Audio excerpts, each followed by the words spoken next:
अकेली माँ की सच्ची प्रेम कहानी। ये कहानी है एक अकेली माँ की, जिनका नाम मंजू देवी था। वह एक गांव में रहती थी और अपने बेटे के साथ, लेकिन उनकी प्रेम कहानी अलग थी क्योंकि उनके बेटे ने उन्हें छोड़कर चला गया था और अब वह अकेली ही रह गई थी। मंजू देवी बेटे के जाने के बाद अपने जीवन में बहुत ही अकेलापन महसूस करने लगी। उनका मन हमेशा उनके बेटे की याद में लगा रहता था। रोज रातों को उनकी आंखों से आंसू बह जाते थे जब वह सपनों में अपने बेटे को देखती थी। गांव के लोग उन्हें देखकर उनकी अकेलापन को अनुभव करते थे और वह उन्हें समझने की कोशिश करते थे। उनकी प्रेम कहानी का पता चलते ही गांव के कुछ युवा लोग ने एक मंच स्थापित किया और उन्हें आमंत्रित किया। मंजू देवी उस तारीख को उत्साहित हुई और मंच पर पहुंची। उन्होंने देखा कि मंच पर कुछ गांव के लोगों ने नाटक का आयोजन किया है।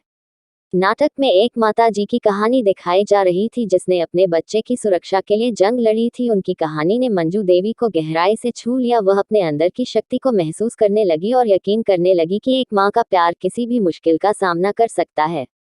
नाटक के बाद मंजू देवी ने स्वयं से वचन लिया कि वह अपने बेटे को खोजने के लिए निकलेगी।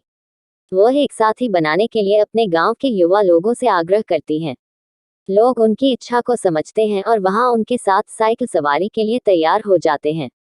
एक रोज सभी लोग साथी बनकर मंजू देवी के साथ निकल पड़ते हैं। ये यात्रा थोड़ी दूर चली है और उन्हें गहरे जंगलों, नदियों और पहाड़ों से गुजरना पड़ता है। मंजू देवी की ऊर्जा और संघर्ष ने उन्हें सामरिक बना दिया है और वह आगे बढ़ती हैं। उनकी यात्रा कुछ सप्ताहों तक चलती है, लेकिन वह निरंतर आगे बढ़ती रहती हैं। उन्हें अपने बेटे के बारे में कोई जानकारी नहीं होती है, लेकिन उनकी आशा और प्रेम उन्हें आगे बढ़ने के लिए प्रेरित करते हैं। अंततः एक दिन उन्हें अपने बेटे की जगह एक गांव में एक आश्रम मिलता है।